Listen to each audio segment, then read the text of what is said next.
Itu ya kita haramkan di sini. Kalau yang bertentangan dengan akidah-akidah Islam. Cara mengantisipasi Ada itu bagaimana, upaya-upaya. Pak? Ya, cara mengantisipasinya dengan kita terus menggerakkan majelis-majelis taklim di kampung-kampung pemahaman tentang ilmu agama.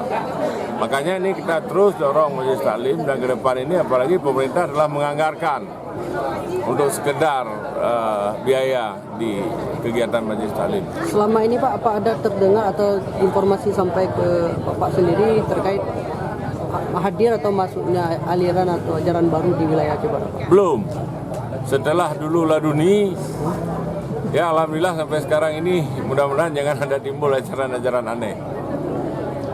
Himbauannya apa nih Pak kan kepada masyarakat? Ya, himbauannya kalau ada apa-apa ya bertanya kepada pemuka-pemuka agama, bertanya kepada imumci, kepada dengku-dengku di kampung. Maka seperti saya katakan tadi, terus kita dorong majelis-majelis taklim di kampung-kampung.